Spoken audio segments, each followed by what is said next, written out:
ምዕራፍ 9 ከቁጥር 11 እስከ 15 በጌታ በኢየሱስ ክርስቶስ ስም አነባለው። የጌታ ቃል እንደዚህ ይላል። ክርስቶስ አሁን ስላሉት መልካም ነገሮች ሊቀ ካህናት ሆኖ በመጣ ጊዜ በሰው እጅ ወዳልተሰራችው ከዚህ ፍጥረት ወዳልሆነችው ታላቅና ፍጹም ድንኳን ገባ። የገባውም የፍየልንና የጥጃዎችን ደም ይዞ አይደለም፣ ነገር ግን የዘላለም ቤዛነት ሊያስገኝ የራሱን ደም ይዞ ወደ ቅድስተ ቅዱሳን ለአንዴና ለመጨረሻ ጊዜ ገባ። በጣም ያስደስት ቃል።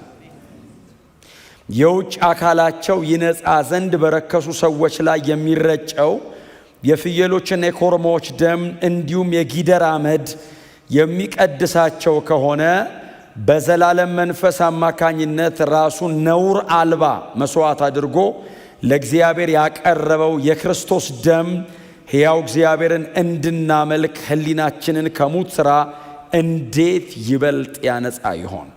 ስለዚህ የተጠሩት ተስፋ የተሰጠውን የዘላለም ርስት እንዲቀበሉ ክርስቶስ የአዲስ ኪዳን መካከለኛ ነው። በመጀመሪያው ኪዳን ስር በነበሩበት ጊዜ ከሰሩት ኃጢአት ነፃ ለማውጣት ቤዛ ሆኖ ሞቷልና።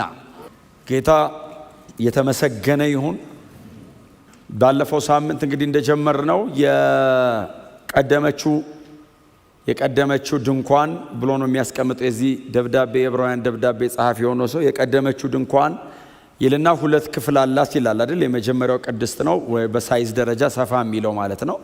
ቅድስት ነው። ከዛ ደግሞ ወደ ውስጥ ደግሞ ቅድስተ ቅዱሳን አለው ይላል። ቅድስቱ ካህናቱና የተወሰኑት ዕቃዎች ይቀመጣሉ። ቅድስተ ቅዱሳን ደግሞ የቃል ኪዳኑ ታቦት፣ በውስጡ የሚይዘው የህብስት ያለበት መሶብ፣ ከዛ የአሮን በትር ያለበትን ጽላቱን ሁሉ አንድ ላይ የሚይዝ ታቦት አለ። ከዛ ውጭ ደግሞ ምንም አይነት ብርሃን ውስጡ አይኖርም። ቅድስተ ቅዱሳን ውስጥ የስርየት ቀን ላይ ብቻ በዓመት አንድ ቀን በጊዜው የሚኖረው ሊቀ ካህን በዓመት አንድ ቀን ይገባል። ልክ እሱ መጋረጃውን ገልጦ ሲገባ መጋረጃ ይዘጋል። አገልግሎቱን ጨርሶ ሲወጣ መጋረጃውን ገልጦ ሲወጣ ተመልሶ መጋረጃ ይዘጋል ማለት ነው። ይህንን ሁልጊዜ በየዓመቱ ይደረጋል። እንግዲህ የዚህ ደብዳቤ ጸሐፊ እንደነገረን ወይንም መጽሐፍ ቅዱስም እንዳስረዳን ይሄ ሁሉ በአካል ሊገለጥ ያለው የክብር አገልግሎት እስኪመጣ ድረስ ጥላ ሆኖ ኖሯል። ስለዚህ ይሄ ሁሉ ነገር ጥላ ሆኖ ኖሯል። ጥላው አካሉ እስኪመጣ ወይንም የበለጠው አዲስ ኪዳኑ በጌታ በኢየሱስ ክርስቶስ በኩል ያለው የሚበልጠው የክህነት አገልግሎት እስኪመጣ ድረስ አገልግሏል፣ ሰርቭ አድርጓል። መቀደስ በሚችለው መጠን ያክል ብቻ ቀድሷል። ውጫዊ ስርዓት ብቻ ነው ብሎ ዘግቶታል። የመጨረሻው ቁጥር 10 ላይ ይሄ ሁሉ የመብልና የመጠጥ ውጫዊ የሆነ ስርዓት ብቻ ነው ይለዋል። ከሞተ ስራ ሰዎችን ሊያነጻ ሕሊናቸውንም ሊቀድስ በሕያው እግዚአብሔር ፊት ሰዎችን ሊያቀርባቸው አይችልም። የብሉይ ኪዳን አገልግሎት ሙሉ በሙሉ እንደዚህ ነው ብሎ የዚህ መጽሐፍ ጸሐፊ ይዘጋዋል። እኛም ለቅዱስ ቃሉ በጣም ታማኝ መሆን ስላለብን እዛ ድረስ ነው መሄድ የምንችለው። እንግዲህ የመገናኛ ድንኳኗ በጣም ትንሽ ነች አይደል? በሳይዝ ደረጃ። ምክንያቱም ሲሄዱ ይዘውት ነው የሚሄዱት። አንድ ቦታ ይተክሉታል። ከዛ ደመናው ተነስቶ ሲሄድ ደግሞ ይዘው ሄዱና የሚቀመጡበት አካባቢ ደግሞ እንደገና መልሰው ይተክሉታል ማለት ነው። አይ ቲንክ 15 ሜትር ርዝመት፣ 10 ሜትር ስፋት፣ 5 ሜትር ቁመት እንደዚህ አክል አይነት ነው መገናኛ ድንኳኑ በአጠቃላይ ሳይዙ ማለት ነው። በአጠቃላይ ሳይዙ እንደዚህ አክል ነው። በጣም ትንሽ ነው ማለት ነው። ከድንኳን ነው የሚሰራው። ውስጡ ግን ደግሞ የቃል ኪዳኑ ታቦት አለ። እግዚአብሔር የሚገኝበትም ስለሆነ እጅግ በጣም ደግሞ አስፈሪ ነው። እግዚአብሔር በዓመት አንድ ጊዜ የሚቀበለው መስዋዕት አለው ሁል ጊዜ። እሱን ለመቀበል እግዚአብሔር ሁል ጊዜ ይገኛል። ካህናቱ ወይንም ሊቀ ካህኑ ደግሞ በዓመት አንድ ቀን በጣም በጥንቃቄ ያንን ይዞ ይገባል። ይዞ የሚገባው መስዋዕቱን ሙሉ በሙሉ አይደለም የሚሰዋው ነገር በደጅ ተሰውቶ አልቆ ወደ ቅድስተ ቅዱሳን ይዞ የሚገባው የእንስሳውን ደም ብቻ ነው ይዞ የሚገባው። መስዋዕቱ የሚቀርበው ደጅ ነው። የሚቃጠለው ነገር ሁሉ ነገሩ ደጅ ያልቃል። ደሟን ብቻ ነው ይዞ ወደ ውስጥ የሚገባው እና እግዚአብሔር ሕዝቡን ይቅር ለማለቱ ምልክት ይሰጠዋል። ያም ሊቀ ካህን ሕዝቡ ይቅር ተብሏል የሚለው ምልክት ሲያገኝ ከቅድስተ ቅዱሳኑ መጋረጃውን ገልጦ ይወጣና የይዞ የወጣውን ደም ደግሞ በሕዝቡ ሁሉ ላይ ደግሞ ይረጨዋል ማለት ነው። ሕዝቡ ተቀድሰናል ብሎ ተመልሶ ይሄዳል። ይሄ የደጅ የሆነውን በመብላትና በመጠጣት በመታጠብ አውትዋርድ የሆነውን ሪቹዋል ብቻ ነው። ከዛ ውጭ ወደ ውስጥ ዘልቆ ሰዎችን ቀድሶ በሕያው እግዚአብሔር ፊት እንዲያገለግሉ ሊያደርጋቸው ሊያበቃቸው አልቻለም፣ አይችልምም። እግዚአብሔርም ውስጣቸውን ይቀድስ ብሎ አይደለም የሰጠው፣ ላመጣ ያለው ነገር ስላለ ለዚያ ጥላ ይሁንልኝ ብሎ ነው የሰጠው። ክብር ለእግዚአብሔር ይሁን እና ከዛ ቁጥር 11 ላይ ምን ብሎ የሚጀምረው ክርስቶስ አሁን ስላሉት መልካም ነገሮች ሊቀ ካህናት ሆኖ በመጣ ጊዜ አሁን ጌታ ኢየሱስ ክርስቶስ አሁን ላሉት መልካም ነገሮች ሊቀ ካህናት ሆኖ በመጣ ጊዜ በሰው እጅ ወዳልተሰራችው ከዚህ ፍጥረት ወዳልሆነችው ታላቅና ፍጹም ድንኳን ገባ። ቁጥር 12 ምንድን ነው የሚለው? ከዛ ወደ ቁጥር 11 እመለሳለሁ። የገባውም የፍየልና የጥጃዎችን ደም ይዞ አይደለም፣ ነገር ግን የዘላለም ቤዛነት ሊያስገኝ የራሱን ደም ይዞ ወደ ቅድስተ ቅዱሳን ለአንዴና ለመጨረሻ ጊዜ ገባ። አሁን እቺ ጥቅስ የብሉይኑና የአዲሱ ኪዳን መሃል ብሪጅ መሆን ትችላለች አይደል? እንደ ድልድይ ነው። ስለዚህ አሁን የዕብራውያን ተደራሲያን ባለፈው ሳምንት ነግሬያቸዋለሁ።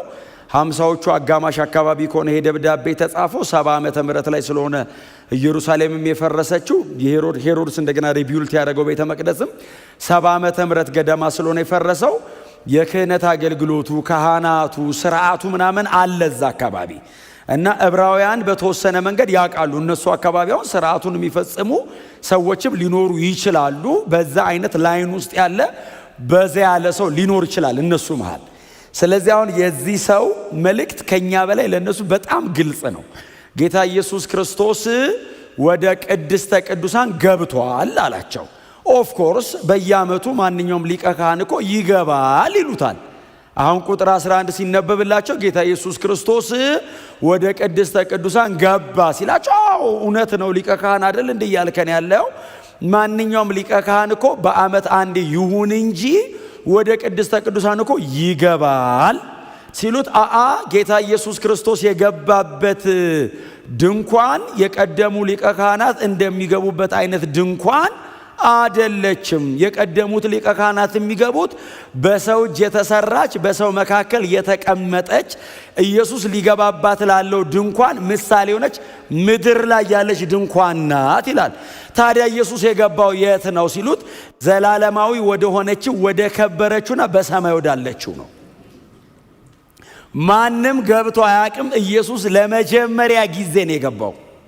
ምንም አይነት ሊቀ ካህን ከዛ በፊት በጣም በጣም በጣም በእውነት ነው የምላችሁ ኳሊፋይድ የሆኑ ሰዎች ኖረው ያውቃሉ። በብሉይ ኪዳን አሮንን ጨምሮ ከአሮን በኋላ ያሉ በሌዋውያን ዘመን በአሮን ፋሚሊ ላይን ውስጥ ያለ በጣም እንደነ ማን ነው ያ ሰዎቹን ከምድር ያጣበቃቸው በጦር ፊናስ ነው ስሙ። እነ ፊናስ እግዚአብሔር ለዘላለም ኪዳኔን አረጋለሁ ከዘሩ ካህን አይታጣም ሁሉ እስኪልላቸው ድረስ በጣም ትልልቅ ሰዎች አገልግለዋል። የፈለገውን ያክል የከበረ አገልጋይ ይነሳ፣ የሚያገለግለውም የሚገባውም ወደ ምድሪቱ ድንኳን ነው። ይዞ የሚገባውም የጥጃ የጠቦት የበግ ደም ብቻ ነው። አይችልም ሌላ ነገር ይዞ መግባት አይችልም። ከዛ ድንኳን ውጭ ሌላ ድንኳን ውስጥ ይዞ መግባት እና ጌታ ኢየሱስ ክርስቶስ ይዞ ገባ ሲላቸው አዎ ሲሉት ኢየሱስ ይዞ የገባው ወደ ሰማይ ነው፣ ወደ ከበረችው ነው፣ ወደ ዘላለማዊዋ ነው። ምን ይዞ ነው የገባው? የጥጃ የጠቦት የበግ ደም ነው አይደለም። ይህንንማ የቀደሙት ሊቀ ካህናቶች ስለ ራሳቸውና ስለ ሕዝቡ ኃጢአት ተጨንቀው ይዘው ይገባሉ። ኢየሱስስ የራሱን ደም እስቲ የኢየሱስ ደም በሉ እስቲ የራሱን ደም ለአንዴና ለዘላለም ኢየሱስ ብቻ የራሱን ደም ይዞ ገብቷል። ማንም ከዛ በፊት ይዞ ገብቶ አያቅም። ማንም ከዚህም በኋላ ይዞ አይገባም። የኢየሱስ ደም ብቸኛ እግዚአብሔር የተቀበለው ለዘላለም ጥላውንን መቀደስ የቻለ በሕያው እግዚአብሔር ፊት ሊያበቃኝ የቻለ የኢየሱስ ደም ብቻ ነው። ለዛ ነው ይሄ ሰው እንደዚህ ይላል፣ እሱ ወደ ሰማይ ነው የገባው። ምን ይዞ? የጥጃና የጠቦት ደም እኮ ወደ መሬቷ ነው። ወደ ሰማይ ምን ይዞ? የራሱን ደም። መስዋዕቱም ራሱ ነው፣ አቅራቢውም ራሱ ነው፣ ሊቀ ካህኑም ራሱ ነው። ስርዓቱን የሚፈጽም በእግዚአብሔር ፊት መስዋዕት ይዞ የሚገባው አብ ተቀባይ ነው። በአባቱ ፊት ይዞ የሚገባው ራሱ ነው። መስዋዕቱስ ራሱ ነው፣ ደሙስ የራሱ ነው። እንኳን ኢየሱስ ሊቀ ካህናችን ሆነ። በየዓመቱ ሊመላለስ ነው፣ በየጊዜው ሊሞት ነው አይደለም። ለአንዴና ለመጨረሻ ጊዜ ኢየሱስ ገባ። ከዚህ በኋላ በየዓመቱ አይወጣም፣ ተመልሶ እንዳይገባ አይወጣም። ገብቶ ነው እዛው ነው ያለው። ይሄን በጣም በተደጋጋሚ ብዙ ጊዜ ተናግሬዋለሁ። በዛ ገብቶ ቁጭ አለ የሚል ከዚህ በፊት አስተምሬል። መቀመጫ የለም ቅድስተ ቅዱሳን ለኢየሱስ ብቻ ነው የተገኘለት። ስራህን ጨርሳልና እረፍ አለው። ቅድስተ ቅዱሳን ውስጥ ኢየሱስ ብቻ ነው መቀመጫ ያገኘው። ለምን ጨረሰ? ወዴት ነው ተመልሰ የምትወጣው? ጨርሳል፣ በል ቁጭ በላለው አብ። ለአንዴና ለመጨረሻ ጊዜ ኢየሱስ ስለ ኃጢአታችን ታይቷል። ከዚህ በኋላ ስለ ኃጢአት የሚከፈል መስዋዕት አያስፈልግም፣ አልቋል። የኢየሱስ ደም እኔን ለመቀደስ ብቁ ነው። በእግዚአብሔር ፊት እኛን ለማቆም የኢየሱስ ደም በቂ ነው። መስዋዕቱ ሁሌ የሚቀርበው ደጅ ነው። መስዋዕቱ ሁል ጊዜ ከቀረበ በኋላ ደሙ የሚመጣው በቅድስተ ቅዱሳን ውስጥ ነው። ኢየሱስ መስዋዕት ሆኖ የቀረበው አደባባይ ነው። ኢየሱስ መስዋዕት ሆኖ የቀረበው በቀራንዮ በራስ ቅል በጎልጎታ በሰው መሃል ነው። ደሙን ይዞ የገባው ግን ቅድስተ ቅዱሳን። መስዋዕቱ ሁሌ ደጅ ነው የሚደረገው። ኢየሱስ አደባባይ ሰው መሃል ነው የተሰዋው። ሰው መሃል ነው መስቀል ላይ የሞተው። ሰው መሃል ነው መስዋዕት የሆነው። ያንን ሞመንት እኔ ሁሌ አስበዋለሁ።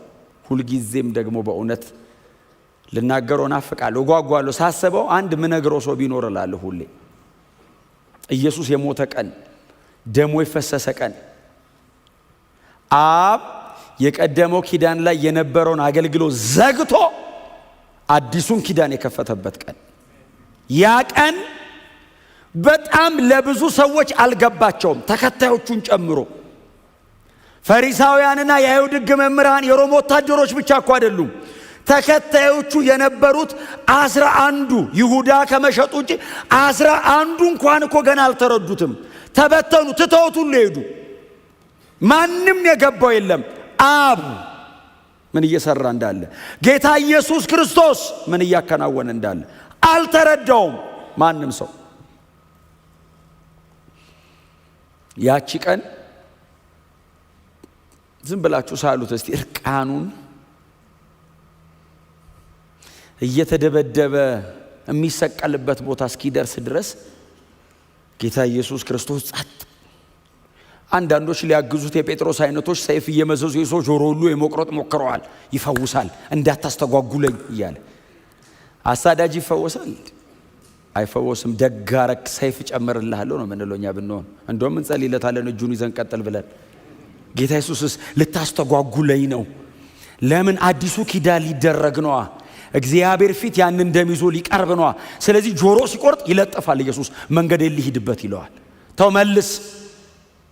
ጌታው እያገዝኩ ነው ሲለው እኔ አባቴን ብለምን 12 ጭፍራ መልአክ 72,000 መልአክ አሁን አመጣለሁ ይላል። 72,000 መልአክ አምጥቼ ጸጥ ማድረግ እችላለሁ ዓለሙን። በዚህ መንገድ ዓለሙ አይድንም። ዓለሙ የሚድነው እኔ መስቀል ላይ ሞቼ ደም አፍስሼ ነው። ታዲያ መልስ።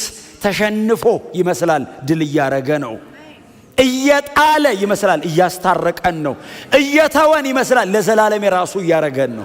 ትቷቸው እየሞተ እኮ ነው የሚመስለው፣ ለዘላለም የራሱ እያረጋቸው ነው። እነሱ ሲበተኑ ርቀው አይሄዱም። እሱ ሲሞት ለዘላለም ይሰበስባቸዋል። ደሙ የፈሰሰ ቀን ኢየሱስ እንዳይሞት የተደረገ ጥረት ብዛቱ እንዳይሞት። እዚህ ጋር ጆሮ ይቆርጣሉ። አሁን የማልኮስ ጆሮ ተቆርጦ ቢቀር ኖሮ ይስተጓጎል ነበር። የዛን ቀን በጣም ብዙ ነገር። ኢየሱስ እንዳይስተጓጎል ፈወሰው። ታውቃለህ፣ ሰውየውን የመጨረሻ ፈውስ ከመሞቱ በፊት ቆረጥ አድርጎ ለዛውም ኖርማል ፈውስ እኮ አይደለም ተቆርጦ እኮ ጆሮ ወደቀ ሰውየው አንስቶ ልጥፍ እኮ ነው ሉቃስ ለጠፈው ነው ያለው ለጠፈው ነው የሚለው ባይዘው ሉቃስ ለጠፈው ማለት ሰፋው አይደለም አይደል ለጠፈው ማለት ሐኪም ነው ፊዚዮሎጂካል ተርም ያቃል አሁን የሰርጀሪ ሰራው ቢሆን ይጽፋል ለሰርጀሪ አይደለም አልገባውም ሉቃስ ራሱ አይገርም ተአምር ይሄ ነገር በህክምና እንዴት አድርጎ ፕሩፍ ያርገው ኢየሱስም የተቆረጠውን ጆሮ ቂሳሪያ ቁጭ ብሎ 63 ኤዲ ላይ ነው ምን ልበለው ባከ ጳውሎስ የጳውሎስ ፓርትነር ነው ምን ሲያረጋው ነው የነገሩን ጴጥሮስ ምን አለ ምክንያቱም የአይን ምስክር ከነበሩት ነው ጴጥሮስ ምን አለ አለው ጴጥሮስማ አንስቶ ለጠፈው ነው ያለኝ የአይን ምስክር ከነበሩ ሰዎች መካከል አሁን መለጠፉን እኮ የጻፈ የለማ የአይን ምስክር እኮ ማቴዎስና ዮሐንስ ናቸው ማቴዎስም ሐዋርያ ነው ዮሐንስም የኢየሱስ ሐዋርያ ናቸው ማርቆስና ሉቃስ ብዙ እንትን አይደሉም ሉቃስማ ሰምቶ ነው ገና እሱ ሶሪያዊም ነው አላየም ታዲያ ምን አለ ጴጥሮስ ለጠፈዋል በቃ ለጠፈው ብለህ ጻፍ ኢየሱስ የተቆረጠ ጆሮ አስበዋል መሬት የወደቀ ጆሮ አንስቶ አቧራ ይነካው አይደል የተሰራ አፈር ያልተሰራ አፈር ላይ ወድቆ ማለት ነው አሁን ለኛ እኮ ነው እኮ አካል እንጂ ለሱ እኮ አፈር ነው የተሰራ አፈር ያልተሰራ አፈር ላይ ወድቆ አንስቶ ፍፋለና እኔ ወንጌል ብቻ ሰው እንደሚያድን የገባኝ እሱን ሳነብ ነው ሰውየው ጆሮውን ቼክ አድርጎ ሊሰቅል ይዞ ሄደ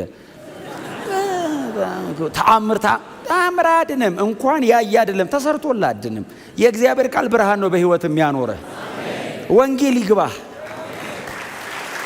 እስቲ አሜን በሏ አዎ በእውነት እኔ ብዙ ጊዜ ነው የምናገረው አላዛር ከሞት ተነሳ በጣም አስደናቂ ነው አንድም ቦታ ግን አላዛር ባይዘው ባለውለታይ ነው ኢየሱስ ብሎ ቆሞ የሰበከበት ቦታ የለም ከሞት የተነሳ 3 ሰው እንኳን አንዳቸውም አልሰበኩ ቁጭ ብሎ 3 ዓመት የተማሩት 30 ዓመት ሰበኩት አትሊስት የሐዋርያት ሥራ ላይ ሰበኩት ቁጭ ብሎ የተማሩት ናቸው ጌታ የተባረከ ይሁን ወንጌል በጣም ከባድ ነው እውነትን እምላችሁ ይሄን ጆሮ መለጠፍ አይደለም ከባዱ የሰው ህይወት መለወጥ ነው የሰውን ህይወት አፕስ ኤንድ ዳውን የሚገለብጥ ደግሞ የእግዚአብሔር ቃል ውስጥ ሲገባ ልትክደው አትችልም ሁለቴ ነው ባይዘው አላቆም የምትለው ከዛ በኋላ አንቆ ይዛል መንገድ ላይ ፍሬም ያረጋል ኮርነር ያስይዛል ኢየሱስ ጌታን እና ለማስተጓጎል ሲጥሩ አንዱ ጆሮ ሲቆርጥ ከዛ አንስቶ ኢየሱስ ይለጥፋል ከዛ መንገዱን ይሄዳል ይተፉበታል በጣም ስሜት የሚቀሳቀስ ብዙ ነገር እኮ አደረጉት በጥፍ ፊቱን በጨርቅ ሸፈኑ አለ ቢለው በቀይ ጨርቅ ሸፈኑት ይልና ጭንቅላቱን በበትር በሸንበቆ መታው ከዛ በጥፍ ያሉትና የአይሁድ ንጉስ አሉት ስላቅ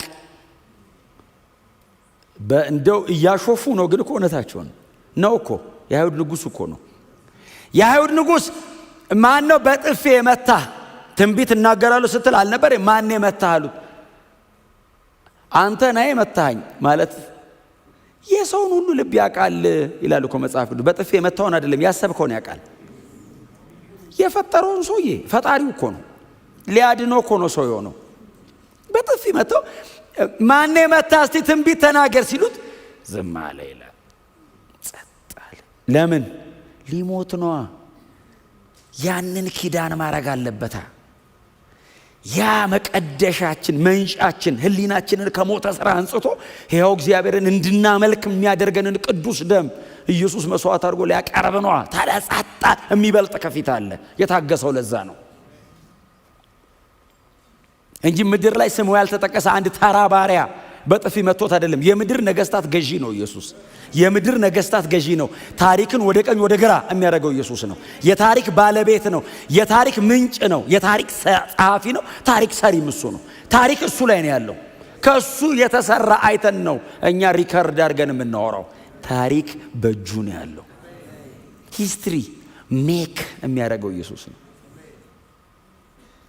ስሙ የተመሰገነ ይሁን አንድ ተራ ሎሌ አይደለም የምድር ነገስታት ተመልሶ ዳግም ምጽአት አለ ሰሞኑን ኢየሱስ ተመልሶ ሲመጣ የምድር ነገስታት ተራራ ስር ሆነው ውደቁብን ይላሉ እሱ ፊት ላለመቆም ያን ያህል አስፈሪ ሆኖ በክብሩ ለማዳን ሲመጣ ትሁት ሆኖ ዝቅ ብሎ ራሱን ባዶ አድርጎ በሰው ምሳሌ ተገኝቶ የባሪያ መልክ ይዞ ሰው ፊት ቆሞ በጥፊ የሚመታውን በበትር የሚመታውን ትንቢት ተናገር ያለ የሚሰድበውን እሱን ሰውዬ ለማዳን ጸጥ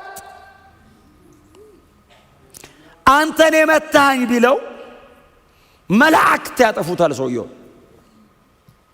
ጸጥ ኢየሱስ እየመታው ቀጥል።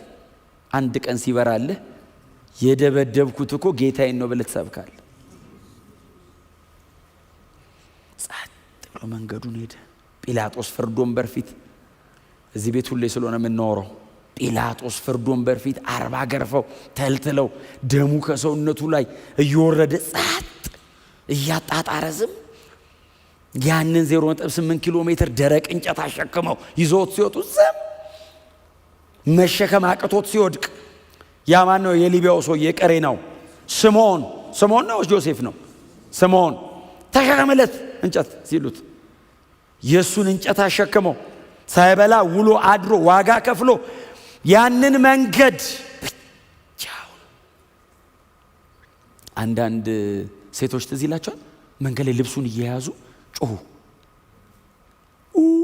ሲሉ ለኔ አታልቅሱ፣ ለልጆቻችሁ አታስቆሙኝ። እዚህ ጋር አሁን ጠቅልሎ የጸሎት መልስ ሊሰጥ ነው ሞቶ። አታስቆሙኝ። አልፎ ሄደ። ደረቅ እንጨት ላይ ቀኝና ግራ እጁን ቸንክረው እግሩን አነባብረው ቸንክረው እርቃኑን ሰቀሉት። ማሰብ አይቻልም። ማሰብ አልችልም እኔ። እርቃኑን ነው ሰቀሉት የሚለው መጽሐፍ። ኔክድ ነበር ባይዘዌ። ለነሱ መሲህ አይደለማ፣ አዳኝ አይደለማ። ለነሱ እኮ ኢየሱስ ጌታ አይደለም። እየሰቀሉት ያሉት እኮ አይሁዳውያን ይሰቀል አስወግደው ሲሉት ጲላጦስ በሮማውያን እጅ አሳልፎ ሰጠው። ስለዚህ አይሁዳውያን ይወገድልን ያሉት አንድ ሰው ነው ለነሱ ለሮማውያን። ማንኛውም በመስቀል እንደሚሰቀል አይነት ሰው ነው የሰቀሉት ኢየሱስን። እርቃኑን ሰቀሉት። አልበቃ ብሏቸው ጦር ይዘው መጥተው ጎኑን ደምና ውሃ ከውስጥ ወጣ። ሰውነቱ ላይ ያለ ደም በሙሉ ፈሶ አለቀ አይደል? ተጠማው ያለ እኮ ሲስኮሲስ ዲሃይድሬት ነው አይደል? ፈሳሽ አለቀ ከሰውነቱ። ጌታ ኢየሱስ ክርስቶስ ምንም አይነት ኃይል አልተጠቀመም። ለመውረድ ጥረት አላረገም። እኔን የመቀደስ ሥራ የሚሰራው እዛ ጋር ነው። አዲሱ ኪዳን የሚመረቀው የሚከፈተው እዛ ጋር ነው። በክርስቶስ ውርደት በፈሰሰ ደም በተደረገ መስዋዕትነት አዲሱ ኪዳን ይከፈታል። ይሄው ይሄ ሰው ይሄንን ይጽፋል። የኮርማ ደም አይደለም፣ የጠቦት ደም አይደለም፣ የበግ ደም አይደለም። ታዲያ የራሱ ደም ይሄንን ደም ይዞ ይገባል በእግዚአብሔር ፊት። መስዋዕት ሆኖ የሚቀርበው መስዋዕት አቅራቢም ሆኖ የሚነሳው ሊቀ ካህናችን ኢየሱስ ነው።